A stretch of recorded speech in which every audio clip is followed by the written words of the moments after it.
Efésios, capítulo 2, verso de 1 a 9, um texto conhecido seu, conhecido de toda a igreja, um texto que vamos ler para iniciarmos a nossa reflexão.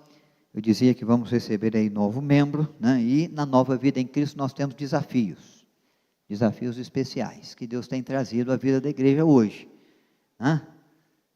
E nós louvamos a Deus, porque Ele nos desafia na luta contra o pecado. Vamos orar? Vamos ler o texto? Acompanhe, por gentileza. Ele vos deu vida, estando vós mortos nos vossos delitos e pecados, nos quais andastes outrora, segundo o curso deste mundo, segundo o príncipe da potestade do ar, do espírito, que agora atua nos filhos da desobediência, entre os quais também todos nós andamos outrora, segundo as inclinações da nossa carne, fazendo a vontade da carne, dos pensamentos, e éramos, por natureza, filhos da ira, como também os demais. Mas Deus, sendo rico em misericórdia, por causa do grande amor que nos amou, estando nós mortos nos nossos delitos, nos deu vida juntamente com Cristo, pela graça sois salvos. E juntamente com Ele nos ressuscitou, e nos fez assentar nos lugares celestiais em Cristo Jesus, para mostrar nos séculos vindouros a suprema riqueza da sua graça, em bondade para conosco, em Cristo Jesus. Porque pela graça sois salvos, mediante a fé. Isso não vem de vós, é dom de Deus, não de obras, para que ninguém se glorie. Porque somos feituras dele, criados em Cristo Jesus para as boas obras, as quais Deus de antemão preparou para que andássemos nela. Deus acrescente graça ao nosso coração na reflexão que fazemos da sua bendita palavra. Nós vamos meditar sobre o desafio de Deus à nossa vida, que já nos foi lembrado com muita propriedade também pela manhã, que é a nossa luta contra o pecado. O pecado é algo muito danoso e que tem gerado prejuízos à vida e à história do ser humano em todo o mundo, em todo o tempo da história, a partir da queda que nos é revelada em Gênesis, no capítulo 3.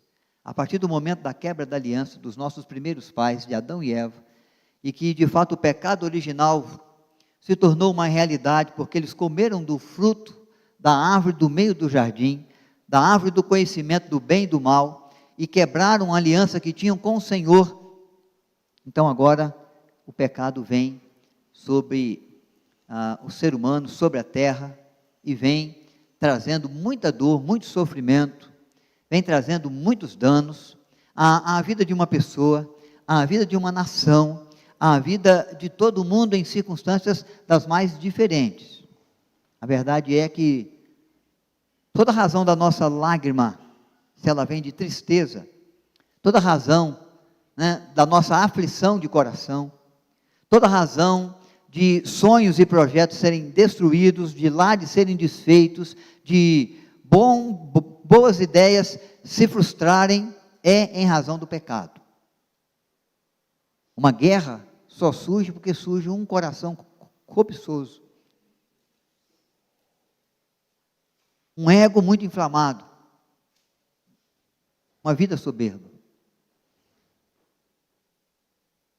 A tristeza que a guerra produz, e pode ser mundial, pode ser regional, pode ser de um país contra o outro, ou pode ser aquela que se estabelece às vezes na sua casa, ou aquela que se estabelece com o seu vizinho, ou aquela que se estabelece com um desconhecido, mas você vai perceber que há um sentimento pecaminoso ali. Uma família feliz vive tempo de tristeza, porque o pecado se estabelece.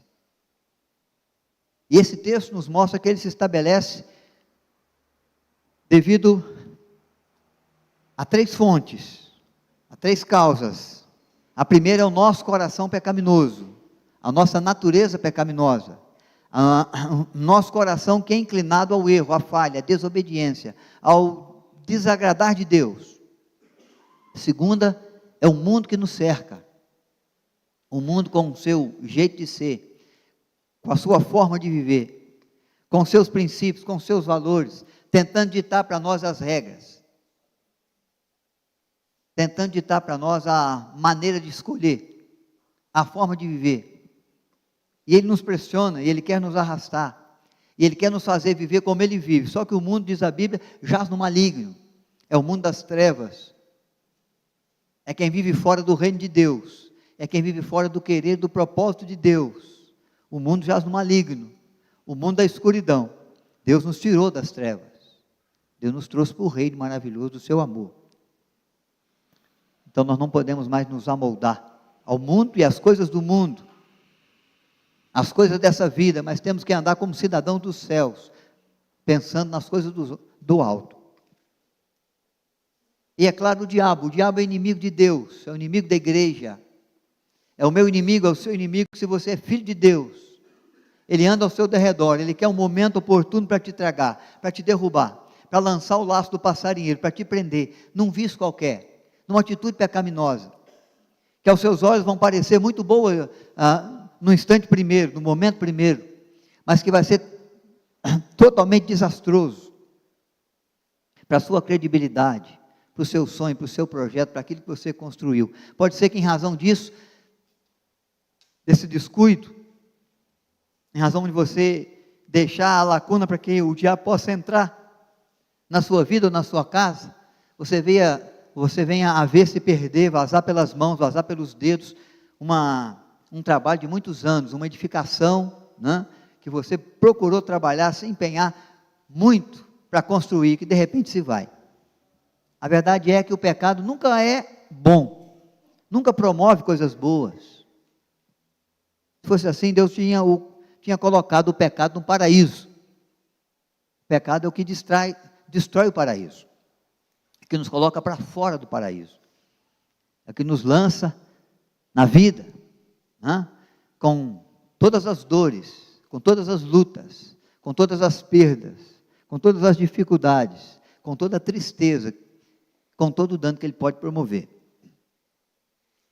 Então, quando cristãos, né, corações que creem em Cristo, se colocam no reino de Deus, deixando o reino das trevas, eles têm que deixar o viver antigo, que Paulo menciona aqui, que era comum na sua vida, na minha, na sua, na vida do Kaique também, para viver uma vida diferente.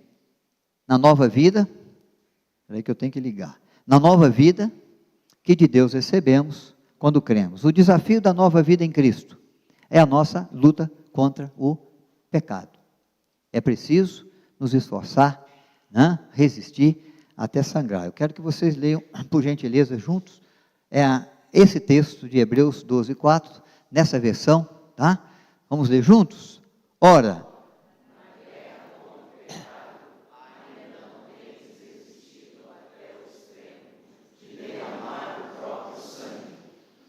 muito bem, o apóstolo Paulo está dizendo que nós tínhamos um viver antes de Cristo, nós temos um novo viver agora. O nosso viver antes de Cristo é o viver na vida de pecado, pela nossa natureza pecaminosa ou pela influência do diabo, ou pela maneira como o mundo quer nos levar, quer nos enredar nas suas histórias, nas suas ideias, nos seus princípios, nos seus pensamentos, nos seus atos. E temos ainda uma natureza pecaminosa, né? E temos o diabo. Mas a graça de Deus chegou para nós. Uma vida foi entregue em nosso lugar. Um sangue foi derramado em nosso favor. O sangue daquele que viveu entre os homens, mas que não pecou. Que sabe dos sentimentos humanos e das lutas humanas e das dores humanas, que padeceu por causa do pecado do ser humano, mas não se entregou ao pecado nenhuma vez, nem por pensamento, não por ações ou intenções, se manteve puro, se manteve santo, como foi no ventre de Maria, o ente santo, vindo de Deus ao mundo, o Emanuel, e se tornou o nosso Salvador. A graça de Deus se revelou para mim, se revelou para o Kaique, se revelou para você, e nos colocou numa nova vida, com um novo propósito, o propósito de não pecar, mesmo sendo pecadores. Então eu quero avaliar algumas questões com você, da importância de nós nos empenharmos nessa luta contra um grande inimigo das nossas almas, o pecado. Primeiro temos que ter consciência da nossa luta contra o diabo. O diabo é astuto, ele é sagaz, é ele que tentou Adão e Eva, e num momento eles caíram, cederam à tentação. Vem na figura de serpente, mas vem também na figura de anjo de luz. Vem na figura de serpente, né? Mas vem com a sua astúcia, com o seu propósito de nos levar à queda, de nos levar a quebrar a aliança, de quebrar o nosso andar com o Senhor. Vem apresentando para nós um fruto, alguma coisa que nos atrai atenção, alguma coisa que se torna nosso ponto fraco, algum sentimento, algum desejo, algum anseio, algo que nós queremos muito, algo que nós desejamos muito e até entendemos e achamos que se nós conseguirmos adquirir isso, nós vamos ter adquirido uma grande coisa. E pode ser mesmo, uma grande coisa. Só que não pode ser alcançado por meio do pecado, por meio de atitude pecaminosa.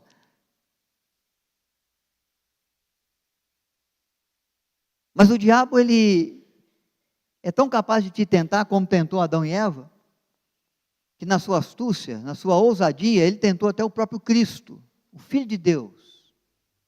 Essa é uma imagem do Monte da Tentação, lá em Israel. E Jesus se retirou para orar.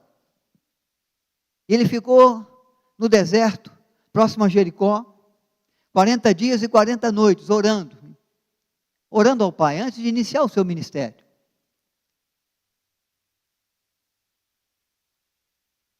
Como aquele que se preparava diante do Pai, para realizar a sua obra, para cumprir o propósito da redenção do homem, do perdão para o pecador, de enfrentar as dores da crucificação, os açoites, para verter o sangue, para dar vida. É o que Deus fez por nós. É a maneira de Deus agir. É a única forma dele nos resgatar do reino das trevas para o reino maravilhoso do seu amor. E Jesus estava ali 40 dias e 40 noites, e o diabo então se apresentou diante dele para tentá-lo. Tentou primeiro na necessidade básica da sua existência, na comida. Um homem com fome, um homem de jejum, um homem de oração por 40 dias. Com certeza com fome. E ele então diz, manda essas pedras transformarem em pães, né?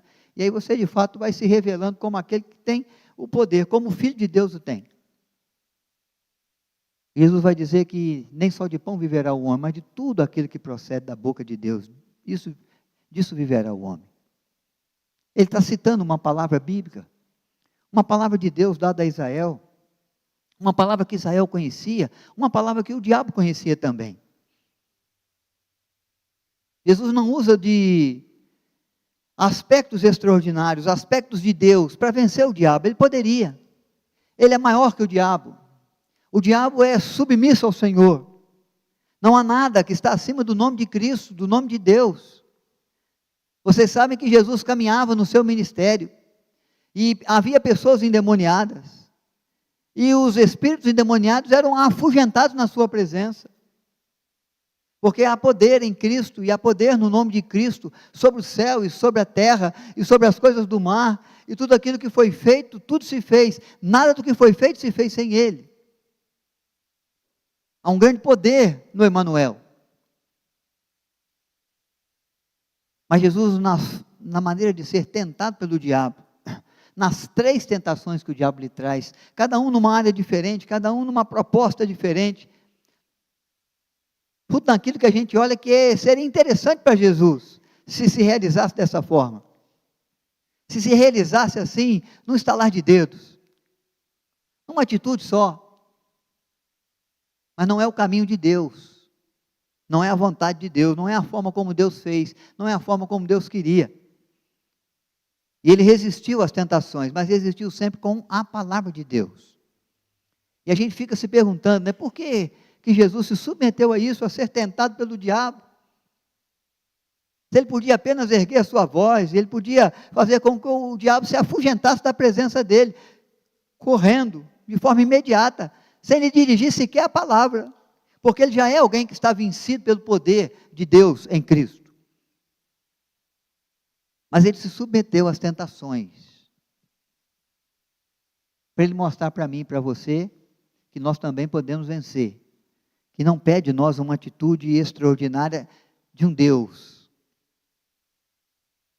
não pede de nós algo que a gente não possa fazer, não pede algo que a gente não conheça, não saiba, só pede que mantenhamos o nosso coração firme na palavra de Deus para nós. Ele vence o diabo, ele vence através da palavra de Deus. E ele se submete a essa prova, a essa tentação, como aquele que vem dizer para mim e para você, que vem dizer para o Kaique, você vai ter um momento em que o diabo vai chegar, vai ter um momento em que o diabo vai trazer a sua artimanha, vai fazer ali a sua tentação, vai armar o seu laço do passarinheiro, vai apresentar coisas que aparentemente são boas, são próprias, são necessárias, são do seu interesse, algumas delas até como um interesse até do próprio Deus, que Cristo fosse reconhecido como enviado de Deus.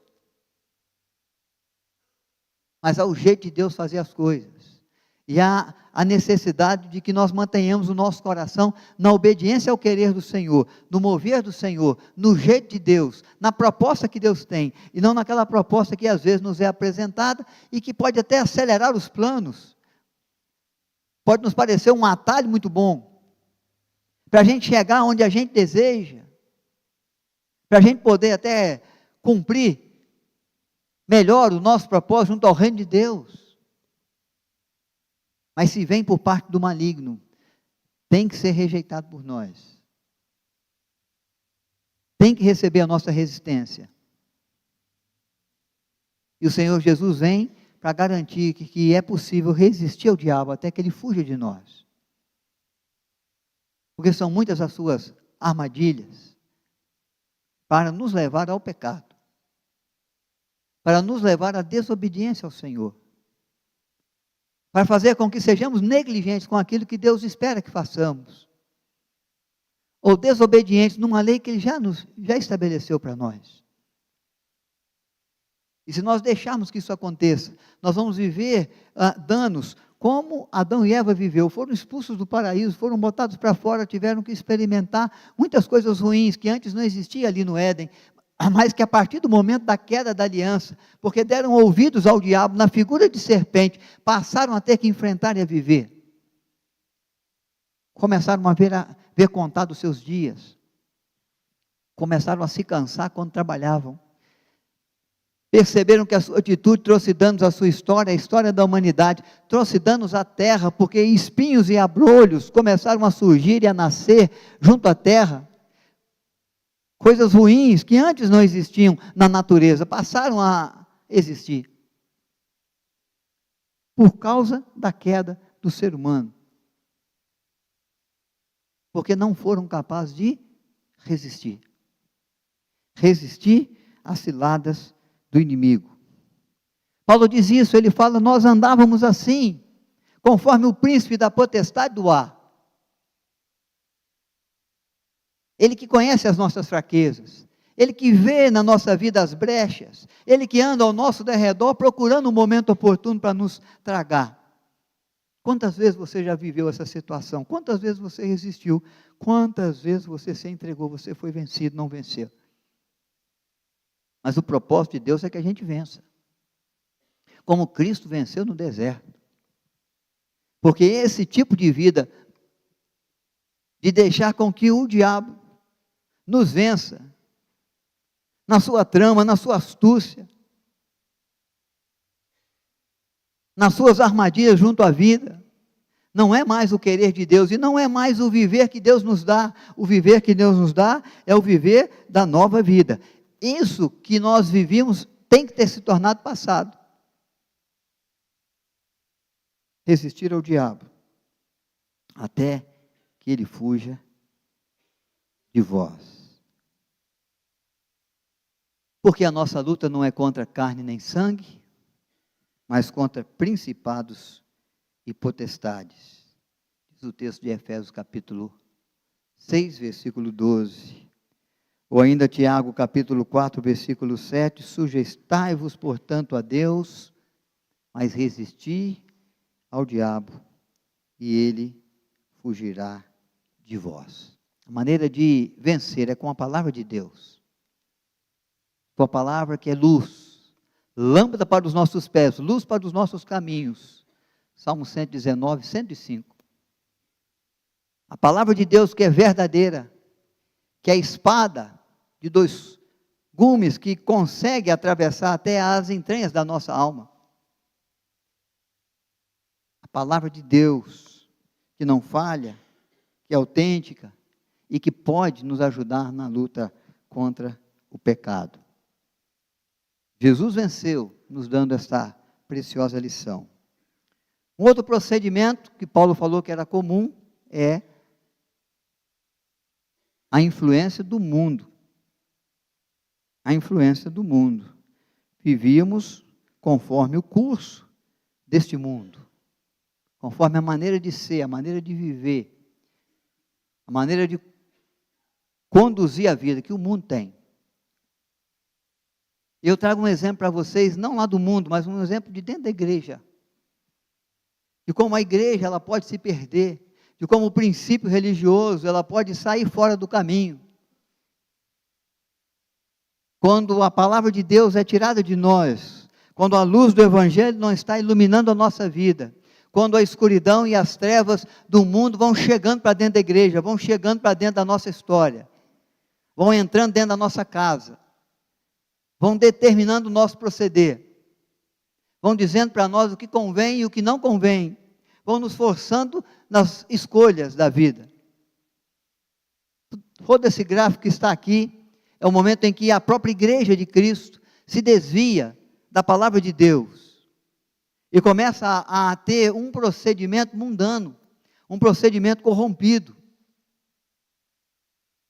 um procedimento em que a sociedade começa a ditar e que o princípio, que o dogma e que as decisões de um concílio ou do clero se tornam mais influentes, se tornam mais potentes do que a própria palavra de Deus e conduz muita gente ao erro, muita gente à falha. As corrupções trazidas à vida da igreja, antes reforma protestante, iniciando no tempo da coligação do Império Romano com o cristianismo, nos primeiros séculos ainda da era cristã. A paz entre Império Romano e cristianismo se realiza no ano 303 da era cristã, quando Constantino faz cessar a perseguição, quando ele dá fim aos açoites, quando ele dá fim às prisões, quando os cristãos não são mais pendurados nos postes de Roma e são queimados vivos para servir de luz e de iluminação nos caminhos que levam à capital romana. Mas vem outros imperadores e eles conseguem fortalecer ainda mais a igreja junto ao império.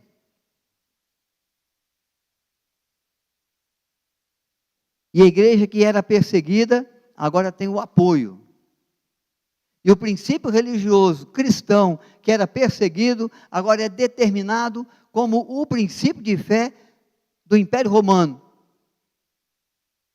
E todos os outros princípios de cultos, chamados pagãos, são perseguidos. E qualquer outra pessoa que se levante com outro tipo de adoração, esta é presa, esta é açoitada, esta é morta. Porque a igreja cristã tem agora o apoio de um grande império, o Império Romano. E o que acontece é que muita gente corre para a igreja, mas corre sem a conversão em Cristo. Ela vem por conveniência. Ela vem porque ela não quer o império no seu pé, porque ela não quer ver os seus filhos sendo levados pelo império por causa da sua fé, por causa do seu princípio religioso. Ela não quer ser aprisionada, ela não quer ser açoitada, ela não quer ser morta, mas ela vem e corre para os templos cristãos que antes eram templos de culto ao imperador. Mas com essa gente toda, sem conversão, vem também, né, o coração corrupto. O coração que não olha para a vida com os olhos que Deus tem. O coração que não se importa com aquilo que agrada a Deus, mas e sim com aquilo que possa agradar os homens. Por isso a voz do imperador é atendida. E a igreja começa a viver um tempo que é chamado Idade das Trevas. Um tempo de escuridão. Um tempo em que a sociedade, o contexto da sociedade vai influenciando a igreja e trazendo contaminações para a vida da igreja, até naquilo que se concerne à adoração e ao serviço à causa de Deus. É claro que isso não acontece da noite para o dia, são anos, anos de caminhada, anos de influência, mas a coisa toma uma escala muito grande, uma intensidade muito grande, que corrompe muito a igreja, que começa a agir conforme o homem deseja e se esquece de agir conforme o Senhor quer, porque se distancia da palavra de Deus. E a Bíblia nos orienta em Romanos, que nós temos que não nos amoldar conforme o mundo, conforme a formatação que o mundo traz, mas devemos de fato estar seguros e firmes no propósito de Deus, que nos é revelado pela sua palavra. E quanto mais nos distanciamos de Deus e da sua palavra, mais nos corrompemos com as coisas deste mundo. E quanto mais nós tiramos os olhos dos céus, mais somos envolvidos com as coisas da terra.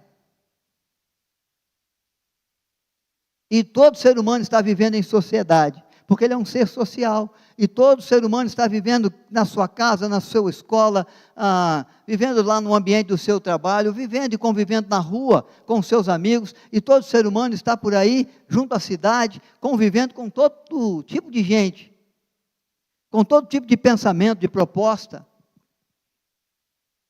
E a igreja de Cristo, quando começou a se envolver com as coisas do interesse pessoal dos homens, ela se corrompeu muito.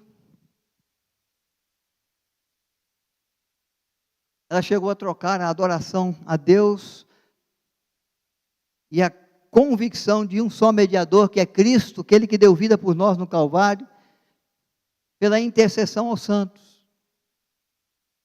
Ele começou a trazer imagens de idolatria para a sua reverência diante de Deus, para servir de ponte, para servir de mediador, para servir como um contato, para você chegar à presença de Deus. Isso não surgiu num momento só. Isso surge quando a igreja tem a liberdade de cultuar, que ela não tinha quando era perseguida pelo Império Romano. E ela pode agora pregar nas praças públicas, ela pode se reunir aonde quiser. Ela resolve, por exemplo, se reunir junto ao túmulo de Pedro, ou de Paulo, grandes homens de Deus, ou então junto aonde Maria foi sepultada em Éfeso, porque era cuidada por João, que pastoreava Éfeso quando Maria morreu, a mãe de Cristo. E lá eles realizavam um culto como o nosso hoje à noite, aqui no templo. E lá alguém fazia um pedido muito especial, como quem sabe vai ser o seu pedido diante de Deus, nesse momento, pela sua vida, pela sua família, por um amigo, por uma situação difícil, por algo que você espera alcançar nessa semana, por uma resposta que você precisa encontrar nessa semana, por uma decisão importante que você tem que tomar, e Deus vai falar ao seu coração, e você vai ser respondido por Deus. E depois você vai vir aqui no domingo seguinte, pela manhã, domingo que vem, testemunhar do agir de Deus, e vai dizer, nós tivemos um culto lá. Um culto junto ao túmulo de Pedro, ou de João, ou de Maria, e lá eu fiz a minha prece ao Senhor, e lá eu fui atendido, eu fui atendida, Deus ouviu a minha prece, eu estou aqui dando glórias a Deus, que me ouviu, e alguém da comunidade vai ouvir isso e vai dizer, eu também tenho algo que eu gostaria de receber, eu tenho algo também que eu precisava solucionar, eu tenho uma luta que eu preciso vencer, eu tenho uma resposta que eu estou buscando, que eu preciso encontrar, eu tenho uma insegurança no coração, eu tenho um questionamento muito grande na alma que eu tenho que resolver. E eu vou até esse local, e lá eu vou clamar também, porque ele foi ouvido, ela foi ouvida lá, e eu quero ser ouvido também por Deus, e eu vou para lá. E as pessoas começavam a procurar os sepulcros dos apóstolos, dos homens, das mulheres de Deus, para fazerem as suas preces. E eram atendidas por Deus, e colocavam então na mediação destes homens, dessas mulheres, destes santos, que Deus levantou também, né, junto à igreja, para fazer prosperar o seu reino. E os méritos caíam nas costas de Maria, ou de Pedro, ou de Paulo. E daí foi correndo até que surgiu a intercessão aos santos, ou o culto mariano. Mas é a sociedade que veio para a igreja, que veio com as suas crenças, que veio em busca das suas respostas, que não viveu a conversão de verdade e começou a contaminar a igreja com o seu pensamento de fé, e com a sua maneira de viver a fé e de exercer a fé. E grande número dessas pessoas chegaram ao clero da igreja. E a igreja foi conduzida pelo curso desse mundo. Porque em 1229 eles tiraram dos templos as Bíblias. E o povo começou a não ter condição mais de verificar se é assim mesmo que Deus disse. E a ordenança do clero passou a ser a própria voz de Deus sendo proclamada. E o querer dos homens, muitas das vezes, tomou o lugar de Deus. E nós vivemos essas coisas na sociedade. Porque o procedimento do mundo quer chegar na nossa vida, quer determinar como a gente faz, quem a gente é, como a gente tem que proceder, diante dessa ou daquela situação ou circunstância. Qual é a nossa posição? Diante de causas nobres.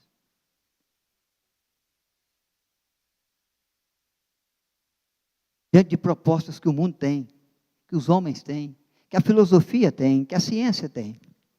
E que às vezes são contrárias à proposta do viver segundo o querer de Deus.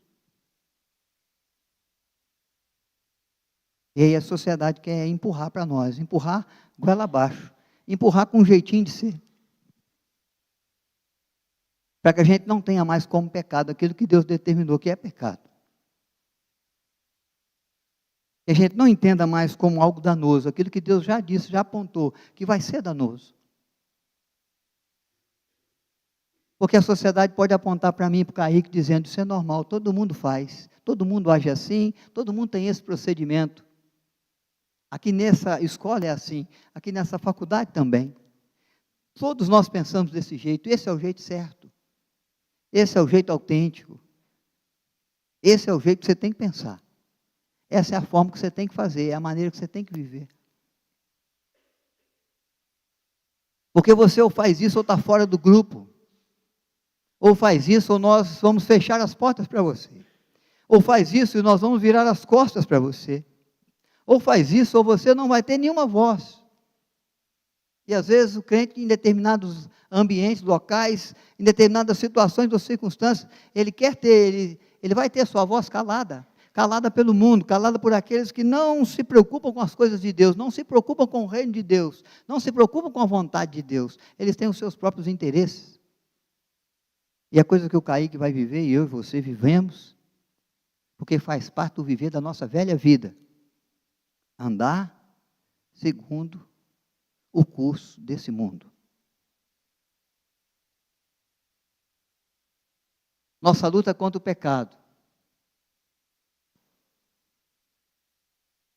E muitas coisas que nos incitam, que nos levam ao pecado. Porque quer que vivamos conforme eles vivem. E quer que façamos conforme eles fazem. Mas é uma luta grandiosa contra o pecado, da nossa própria natureza. E essa não tem a ver com o que as pessoas possam fazer, nem mesmo com as artimanhas que o maligno possa fazer, mas tem a ver com quem a gente é. Com a natureza que a gente tem. Nós vemos Jesus no Getsêmani, no tempo da sua angústia, fazendo a sua oração, Pai, se possível, passa de mim esse cálice.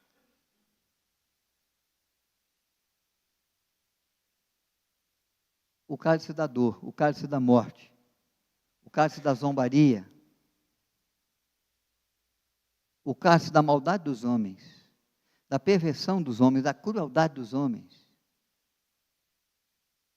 o cálice do abandono, abandonado pelos homens, pelos amigos, pelos discípulos, todos seguiram de longe, o cálice da traição, o cálice da negação, como Pedro negou. Seu espírito está angustiado, porque é uma vontade do Pai, mas há uma natureza nele, uma natureza humana, uma natureza carnal. Jesus mesmo revelou a Nicodemos em João 3, o que nasce da carne é carne, o que nasce do espírito é espírito, importa-vos nascer de novo, senão você não vai herdar o reino dos céus. Jesus tem natureza humana, Jesus tem natureza divina, e da natureza humana ele não tem inclinação ao pecado. Mas ele está vivendo toda a influência daqueles que têm inclinação ao pecado, daqueles que são capazes de pensar em si mesmos, aqueles que são capazes de mover os pauzinhos, seus próprios pauzinhos, fazer as coisas acontecer do jeito que vocês querem, do jeito que vocês desejam, do jeito que vocês entendem que vão ser atendidos, do jeito que vocês gostam. Todo mundo fez do jeito que gostava, do jeito que queria, para levar Cristo à morte, para fazer calar a voz daquele que veio dos céus. E Jesus passa por um tempo de angústia, por causa do pecado dos homens, por causa da natureza humana, por causa das dores que ele ia padecer, e padeceu com toda a zombaria, com todo o falso testemunho, com todos os açoites, com os cravos nas mãos e nos pés.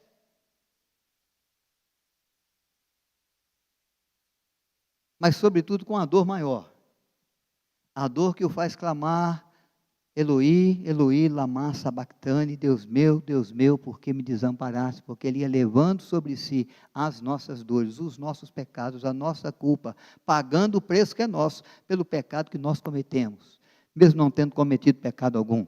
É o Cordeiro de Deus que vem para tirar o pecado do mundo. Mas o que faz Cristo padecer? O que faz ele se angustiar no Getsemane? O que faz ele ter que dar vida, ele ter que verter o seu sangue? A nossa natureza pecaminosa. A nossa maldade. O nosso negar. A nossa cobiça. De vendê-lo. Traí-lo. O nosso querer. O nosso desejar. A nossa vontade, a vontade de um ser humano pecador. Por isso que a Bíblia diz que nós tínhamos esse caminhar, e Paulo lembra bem. Mas Deus, em graça, nos visitou.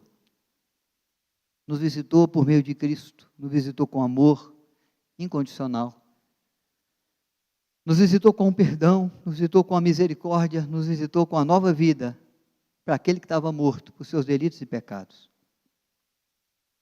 Ele fez brotar em nós uma nova vida, um ressurgir, para um viver eterno, para um viver de gozo, para um viver com Deus. Mas Ele nos convida a lutar contra o pecado. Seja proveniente de uma natureza pecaminosa que temos, que anda conosco, que deita com a gente na cama, que se assenta com a gente à mesa, que se junta às pessoas nas propostas, e que se inclina para aquilo que desagrada a Deus,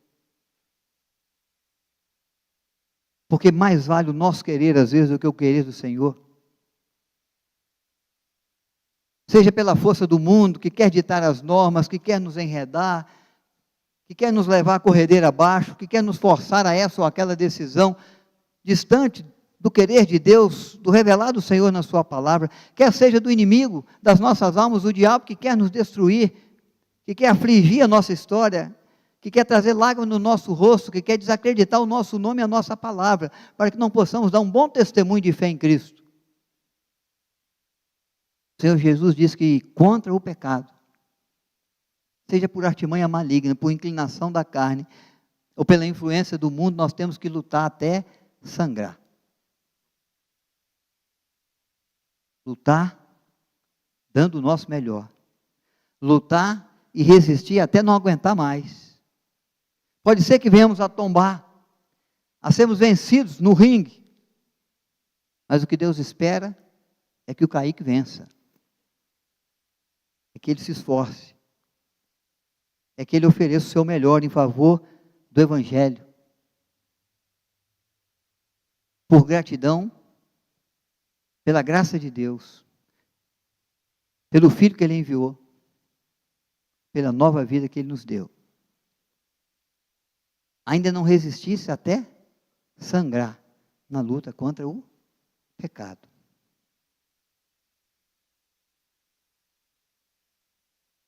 Hoje pela manhã, o presbítero Brian nos trouxe uma reflexão na mesma direção.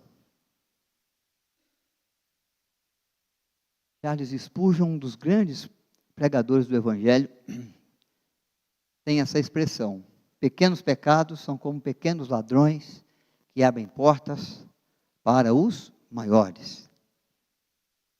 Coisas chegam para nós e nós falamos: o que tem? Uma coisinha à toa. Pecadinho de nada. Um errozinho pequeno, uma falha, uma desobediência mínima. Mas se a gente der espaço, se a gente deixar que eles cheguem, se a gente deixar que eles abram as portas, outros maiores vão surgir. Uma queda chama outra queda, um abismo traz outro abismo atrás de si. Por isso, na nossa luta contra o pecado, nós temos que oferecer o nosso melhor, porque estamos na nova vida em Cristo. Mas se pecarmos, se formos vencidos, se o diabo nos vencer, ou a nossa inclinação carnal, ou o mundo que nos cerca de alguma forma, em algum momento, porque lutamos bastante, nos empenhamos bastante, sangramos bastante, mas não vencemos, vamos ter que nos preparar maior para uma nova luta, para um novo round. Se pecarmos, vamos ler comigo. Meus filhinhos, estas coisas vos escrevo, para que não pequeis, mas se alguém pecar, temos um advogado para com o Pai, Jesus Cristo o justo, e Ele é a propiciação pelos nossos pecados, e não somente pelos nossos, mas também pelo de todo mundo. Isso inclui os meus e os seus. Se pecarmos, depois de árdua luta, depois de combate que sangra, se formos vencidos pela carne, ou pelo diabo, ou pelo mundo que nos cerca, mesmo assim temos a graça de Deus, o perdão e a misericórdia. Ele nos instrui, Ele nos ensina para que não pequemos, mas para que hajamos com obediência e com pureza e com fidelidade ao Senhor. Mas se porventura, depois de tanto esforço, de tanto empenho, de tanta luta, de tanta resistência, até sangrar, você pecar, misericórdia de Deus vai ser derramada, porque o nosso Deus é aquele que resiste ao soberbo, mas Ele dá graça aos humildes, e Ele se agrada de um coração contrito e arrependido e não despreza.